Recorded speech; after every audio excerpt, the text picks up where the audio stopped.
चलिए अब बात महाकुंभ में किए गए सुरक्षा के तगड़े इंतजाम की। मौनी अमावस्या के दिन हुए हादसे के बाद आगे फिर कोई हादसा न हो, इसके लिए प्रशासन पूरी तरीके से अलर्ट मोड पर नजर आ रहा है। 3 फरवरी को बसंत पंचमी का अमृत स्नान है। इस दिन अखाड़ों के संत भी स्नान करेंगे। साथ ही साथ वहां भारी भीड़ जुटने का भी अनुमान लगाया जा रहा है। ऐसे में श्रद्धालुओं की सुविधा और उनकी सुरक्षा को लेकर के व्यापक इंतजाम किए जा रहे हैं। साथ ही साथ संत समाज भी साधना के जरिए हादसों को रोकने की कोशिश में जुटे हुए हैं।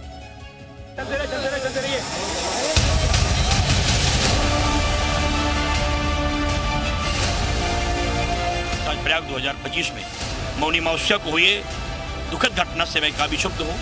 इसलिए मैं उन सभी आत्माओं की आत्मशांति हेतु 3 घंटे के लिए मैं भूत समाधि में जा रहा हूँ। 3 घंटे बाद मैं समाधि से निकाला जाऊंगा। प्रयागराज में मौनी अमावस्या के दिन हुए हादसे के बाद 3 फरवरी को बसंत पंचमी पर होने वाले महास्नान को देखते हुए महाकुंभ प्रशासन पूरी तरह से सतर्क नजर आ रहा है। बसंत पंचमी के दिन साधु संतों का अमृत स्नान भी है, जिसकी वजह से एक बार फिर संगम नगरी में भीड़ बढ़ती जा रही है। लिहाजा श्रद्धालुओं की सुविधा और सुरक्षा का विशेष ध्यान रखते हुए महाकुंभ प्रशासन ने मेले की सुरक्षा को और मजबूत कर दिया है। सभी एंट्री पॉइंट्स पर पुलिस के साथ पैरामिलिट्री फोर्स को भी तैनात किया गया है। श्रद्धालुओं के आने जाने के लिए रास्तों में वन वे व्यवस्था लागू की गई। 4 फरवरी तक मेला क्षेत्र पूरी तरह नो व्हीकल जोन में तब्दील कर दिया गया है। वीवीआईपी पास रद्द कर दिए गए हैं, जिससे वाहनों के प्रवेश को रोका जा सके। आज 31 तारीख है, 1 तारीख है, कई वाहनों पे कोई प्रतिबंध नहीं है। वाहनों का फ्री मूवमेंट अभी हो रहा है। मात्र 2 तारीख और 3 तारीख को जो स्कीम्स बनाई गई हैं रूट डाइवर्जेंस लगाने की, वो लागू रहेंगी और 4 तारीख के बाद फिर से वाहनों का जो मूवमेंट है वो ठीक हो जाएगा। बसंत पंचमी के अमृत स्नान में श्रद्धालुओं की जबरदस्त भीड़ जुटने का अनुमान है, जिसे देखते हुए पूरी प्लानिंग के तहत काम किया जा रहा है। महाकुंभ में पहुंचे थे, मौनी अमावस्या के मौके पर स्नान किया था तमाम घाटों पर और उसके बाद शहर के तमाम चौक चौराहों पर जाम के हालात दिखाई दिए थे, क्योंकि बैरिकेड्स किए गए थे। लेकिन अब ये बैरिकेड्स जब खोले गए हैं तो यातायात भी जो है एक तरीके से कहें तो सुचारू रूप से चल रही है और सुरक्षा के भी इंतजाम हैं।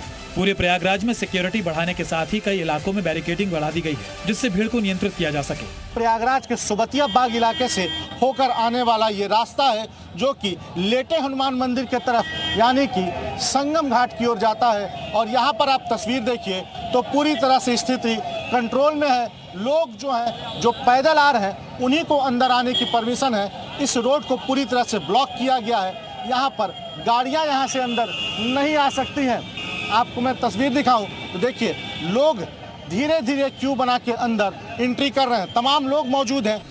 सिर्फ पुलिस प्रशासन ही नहीं, संत समाज भी महाकुंभ में आगे कोई हादसा ना हो, इसके लिए साधना के जरिए रास्ता निकाल रही है। महाकुंभ की सफलता के लिए मौनी महाराज ने 5 फीट गहरे गड्ढे में 3 घंटे तक भू समाधि ली। आज प्रयाग 2025 में मौनी अमावस्या को हुए दुखद घटना से मैं काफी क्षुब्ध हूँ।